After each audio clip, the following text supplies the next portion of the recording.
for that discussion, and it's not for the nominee to make that decision.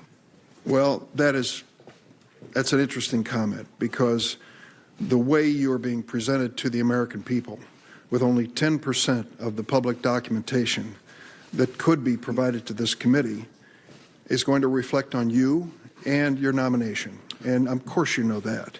Well, I guess again, looking at the nominee precedent, Senator, that was true in Justice Scalia's case. All his memos from 1974 to 1977, when he was head of the Office of Legal Counsel, a consequential time, at least as I understand it, might not have been disclosed. He's asked about that at his hearing. Chief Justice Roberts, 4 years of Deputy Solicitor General memos, which would have been potentially. So you're perfectly fine with this notion? No, I said I am.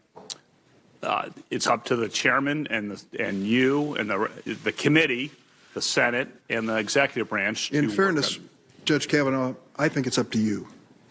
I think it's up to you. If you said at this moment to this chairman and to this committee, stop, pause, hit the pause button.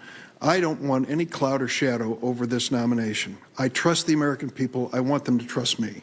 I am prepared to disclose those public documents. Take Senator Leahy's line of questioning. He was not the only victim of Manny Miranda. I was as well. And I didn't realize that this Republican staffer had hacked into my computer, stolen my staff memos, and released them to the Wall Street Journal until they showed up in an editorial. So now your knowledge of this, your role in this, we're limited to even discuss, because of the fact that we are classifying and withholding information about your nomination. First is Mr. Bill Burke, who has some magic power to decide what the American people will see about your role in the White House. Then the decision by those who put your nomination before us to take 35 months of your service as staff secretary to the President of the United States and to exclude the documents. Then the unilateral classification of documents coming to this committee as committee classified in a manner no one has ever seen in the history of this committee. Judge Kavanaugh, that reflects on your reputation and your credibility.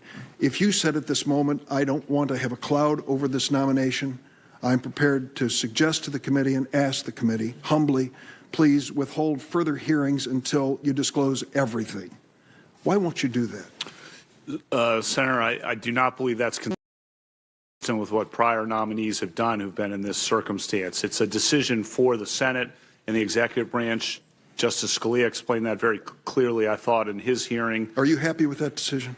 I do not. It's not for me to say, Senator. This is a decision, the long-term interests of the Senate and the executive branch, particularly the executive branch, are at play. And Justice Scalia, again, explained that